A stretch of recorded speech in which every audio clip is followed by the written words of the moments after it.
This file belongs to 1999 in Hong Kong.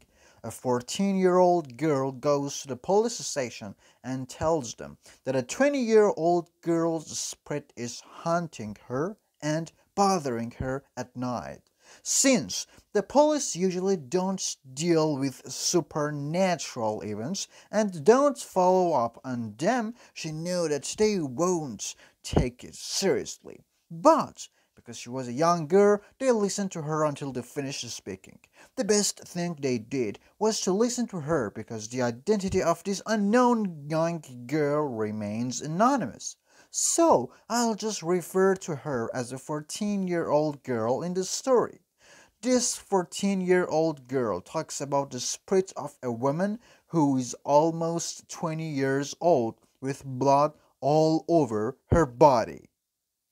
When she approaches this young girl, the young girl thinks that if she goes to the police and confesses, this spirit won't bother her anymore. So, for this reason, the 14-year-old girl went to the police and said that she was involved in the murder and torture of a 20-year-old woman.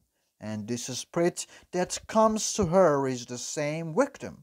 In fact, the story of this murder and torture lasted almost a month, and she thinks that by confessing, this spirit will go away and leave her alone. The girl says she didn't do this alone. She was 13 years old at the time and did it with a group. The girl says in this group there were three other men who were powerful men and were about 20 to 30 years old. These men were members of a triad, which is a powerful and very wealthy mafia group. Now, let's talk about the victim and see who the victim is. She was a 23-year-old girl named Fan Menai, who was abandoned by her parents when she was a child and grew up in a large orphanage. In the orphanage, when you reach 16, you have to leave because no one supports you from here on, and so she left the orphanage at the time of 18. So she's out there looking for a job, but ends up getting mixed up with drugs. Then she starts doing some shady stuff, ends up as a sex worker. At 23, she's basically hustling at a nightclub, working as a sex worker. She's got a 2-year-old kid around this time, but it's unclear whether it's from her boyfriend, husband, or just an unwanted child from all these activities. Anyway, she's juggling motherhood while trying to make ends meet. Back in 97, she starts working at some convenience store on top of her nightclub. And Judge, because she's got bills and to pay a kid to feed. That's where she meets this dude named Chang Man Luk, the boyfriend of a 14-year-old girl at that time. He's 34 then, so Chang's a regular at this club getting serviced by Fan Man Yi. This back and forth with Chang hitting the club and getting serviced by Fan Man Yi continues. Chang's part of the Triad Mafia, a big shot loaded with cash. One day, he decides to steal Chang's wallet. While turns out to be the worst move of her life, she figures there's gonna be a ton of cash in Chang's wallet. So she wipes it somehow, but a few days later, Chang catches wind of it and demands she cough up the cash plus an extra 10 grand for the trouble and disrespect. Luckily, or maybe not so much, Fan Man Yi hadn't blown through the cash yet. So she hands it back over, but she can't scrape together the extra 10 grand. She asks for some time to come up with it, but Chang ain't having it. They have some words, but eventually, here, I peace out and Fan Menu stays to finish her shift. Chang, pissed that he couldn't squeeze that extra 10 grand out of Fan Mengyi, decides to snatch her wallet with two other bodies, also in the mafia. One's 21, the other's 27. They grab Fan Mengyi's wallet on March 17th, 1999, chuck her in a van, and haul her off to some building owned by the Triad Group. It's basically a run-down building where mafia deals go down. They lock her up there. Changman Look actually planned to use Fan Yi in a way to pay off that extra 10 grand. He made a deal with those three guys, including himself and two of his buddies, where they'd get special services. That same night, Chang and his pals beats the crap out of Fan Yi. All three of them take turns assaulting her. This torture goes on day after day, with new methods of torture added in. They get more creative as they go, using the kitchen knives, anything they can find at hand. These tortures went on for so long that Fan Menyi became too weak to even move. She couldn't even provide the sex services to the men they brought in anymore because she was too weak. Eventually, even other men coming in didn't want anything to do with Fan Yi. She confessed that they would melt plastic and burn the soles of her feet and her fingers. Sometimes they directly burned her so she couldn't escape. After a while, she was so weak that she didn't even react to the beatings and burns anymore. She was just lying there, breathing, barely alive, and not fun for those three men anymore. They decided to hang Fan Man Yi from the ceiling like a punching bag and beat her up.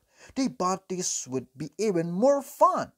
After about a full month of this, those three men decided to go out for dinner together. Whenever they left, they locked up Fan Man Yi in the bathroom and leave. But the girls stayed in the building because something might happen.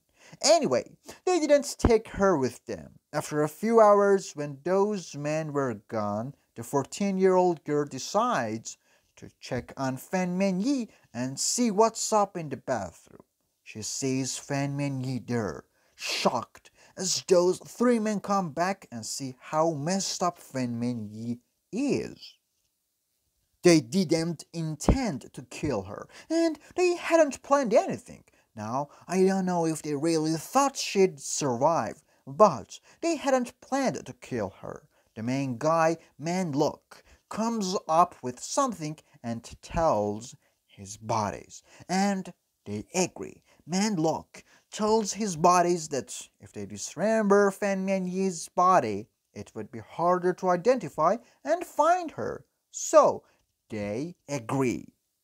Man Look grabs a butcher knife, goes into the bathroom, and starts chopping up Fan Menyi's body so they can separate the bones from the flesh more easily.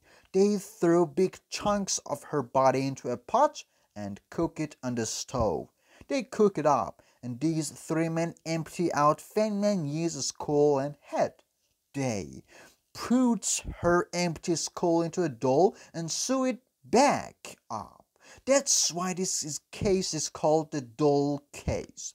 When the police go behind the scenes after these confessions, they find some of Fan Menyi's cooked, actually flesh, which they obviously hadn't found before. They couldn't figure out what happened, but they found the pot and found the bathroom in the house where the Femini was. They find the tooth on the ground and find her skull in the door. When they open the fridge, they find some of her body parts in there. When they arrest those three men, neither of them confessed to any of these events. They tell a new story that Fan Mengyi was actually working for them, providing services, and because she was addicted to drugs, she stayed with them. They claim she was getting drugs from them and doing drugs with them. One night, she overdosed, and these three men had to deal with it, using her body. But because her body was all chopped up, they couldn't find half of it. Only some body parts remained, a tooth and a skull. They couldn't prove to the police, and now the medical examiner whether Fan Men Yi had been beaten and tortured, or if those beatings had caused her death. None of these events couldn't be proven. In that same year, 1999, those three men were sentenced to 20 years without parole. The little girl wasn't sentenced because she was a child and because she provided a lot of information about the case. Without her, no one would have known what happened. As I mentioned, Fan Menyi also had a 2-year-old son who is now studying in Singapore. She probably doesn't remember anything about her mom because she only 2 year back then. But she says she always threw her mom's necklace around her neck. When this little girl went to the police, she said the spirit of Fan Men Yi had actually forced her to confess.